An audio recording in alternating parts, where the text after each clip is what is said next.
பாட்னா பிகார் சட்டப்பேரவைத் தேர்தலில் மொத்தம் உள்ள 243 தொகுதிகளில் ஆளும் தேசிய ஜனநாயக கூட்டணி 202 இடங்களை கைப்பற்றி அமோக வெற்றி பெற்றுள்ளது. மெகா கூட்டணிக்கு 35 இடங்கள் மட்டுமே கிடைத்தன. பிகார் சட்டப்பேரவைத் தேர்தல் கடந்த 6, 11 ஆகிய தேதிகளில் 2 கட்டமாக நடைபெற்றது.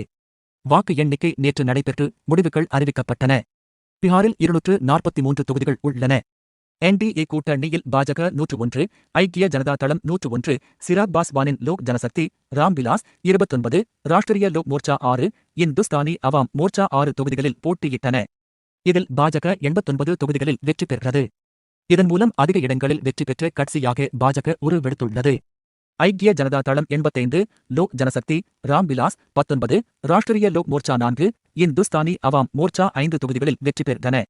அறுதி பெரும்பான்மைக்கு 122 தொகுதிகள் தேவை என்ற நிலையில் தேசிய ஜனநாயக கூட்டணி 202 தொகுதிகள் கைப்பற்றியுள்ளது. கடந்த தேர்தலை விட ஆளும் கூட்டணிக்கு கூடுதலாக 77 இடங்கள் கிடைத்துள்ளன. காங்கிரசின் மெகா கூட்டணிக்கு பெரும்பின் நடைவு ஏற்பட்டுள்ளது.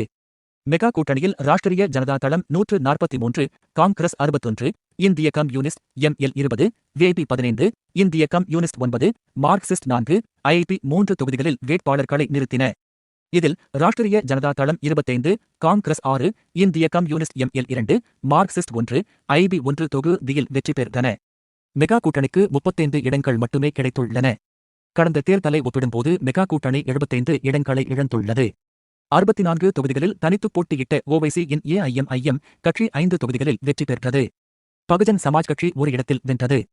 பிரசாந்த் கிஷோரின் ஜன்சுராஜ் ஆம் ஆத்மிக்கு ஒரு இடம் கூட கிடைக்கவில்லை.